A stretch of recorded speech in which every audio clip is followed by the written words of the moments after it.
हंस रहे हैं। गृह मंत्री जी हंस रहे हैं। पूरी योजना बना रखी है। चाणक्य आज अगर जिंदा होते तो वो भी चौंक जाते आपकी राजनीतिक कुटिलता पे।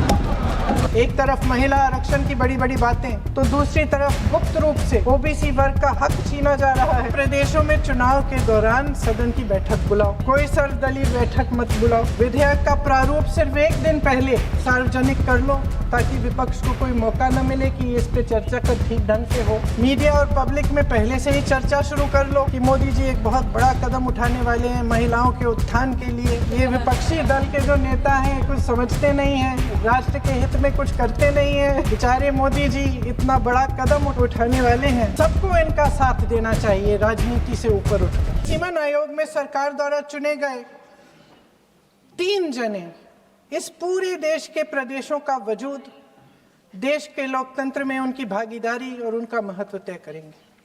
लोकतंत्र को खत्म करने की शुरुआत तो इस सरकार ने चुनाव आयोग, न्यायपालिका, मीडिया और अन्य संस्थाओं पर अपना पूरा दबाव डालकर शुरू कर ही लिया था, मगर अब लोकतंत्र पर खुला वार होने जा रहा है।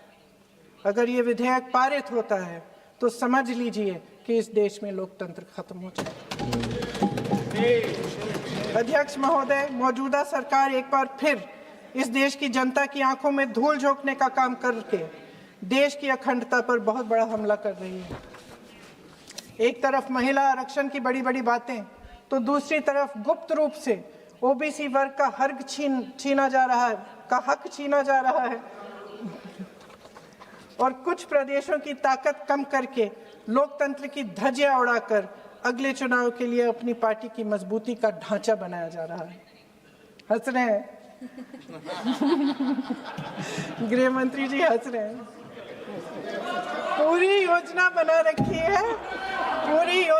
रखी है। चाणक्य आज अगर जिंदा होते तो वो भी चौंक जाते आपकी राजनीतिक कुटिलता पे।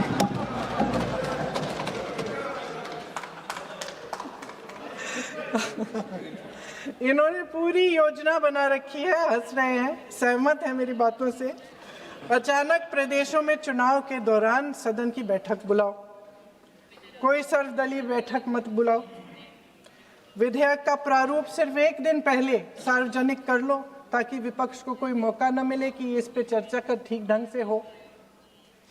मीडिया और पब्लिक में पहले से ही चर्चा शुरू कर लो कि मोदी जी एक बहुत बड़ा कदम उठाने वाले हैं महिलाओं के उत्थान के लिए।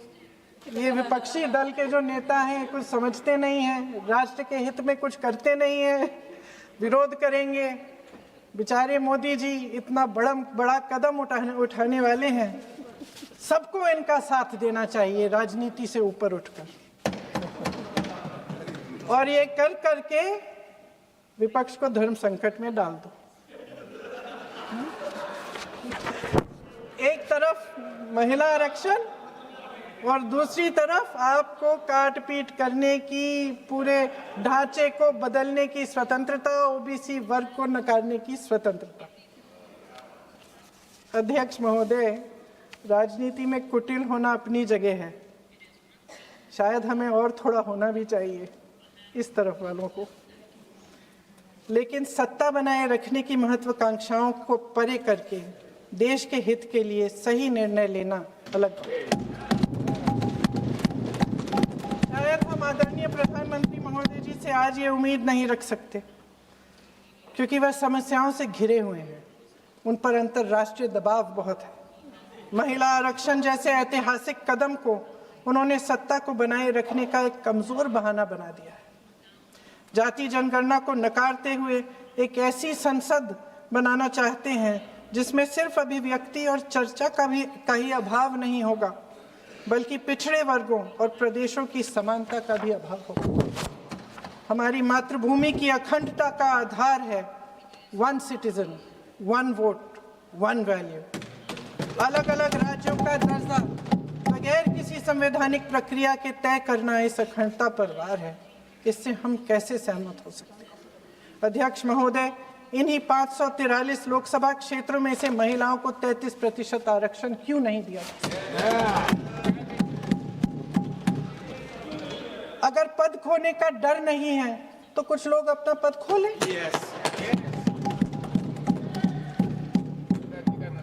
इसी में से SC ST का जो दर्जा है, SC ST में महिलाओं का आरक्षण 33% हो जाए, 1/3 आरक्षण हो जाए, OBC का भी उचित आरक्षण हो जाए, आज पारित हो सकता है। शुभ काम भी हो जाएगा, बेवजह प्रक्रियाहीन परसीमन से देश का नुकसान भी नहीं होगा और काला टीका भी काम आ जाएगा।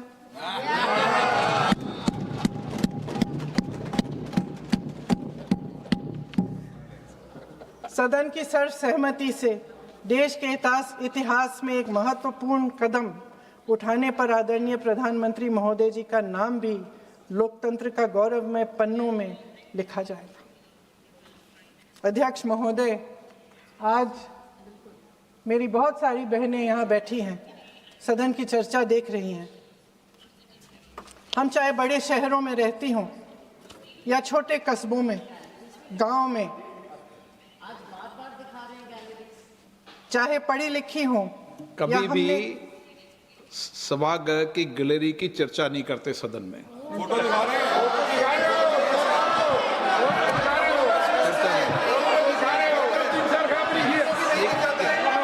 एक मिनट महोदय, मैं थोड़ी अभी भी थोड़ी नई हूँ, मैं समझ जाऊंगी।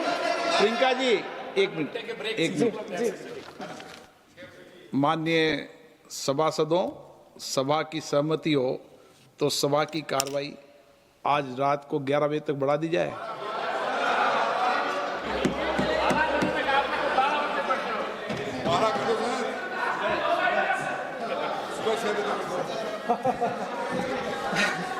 अध्यक्ष महोदय, हम चाहे बड़े शहरों में रहती हों या छोटे कस्बों और गांवों में, चाहे पढ़ी लिखी हों या हमने अवसरों की कमी का सामना किया हो, महिलाएं ही अपने समाज का बोझ अपनी दृढ़ता और मजबूत इच्छा शक्ति से अपने कंधों पर उठाती हैं।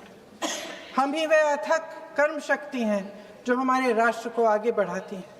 दर्द और तकलीफें सहने की हमारी क्षमता असीम है, लेकिन अध्यक्ष महोदय, आज इस संसद में खड़े हुए मैं खास तौर से अपने पुरुष साथियों को याद दिलाना चाहती हूँ कि इस देश की महिलाएं निडरता पूर्वक जीवन के कठिन से कठिन परिस्थितियों में अपने हक के लिए लड़ना भी जानती हैं।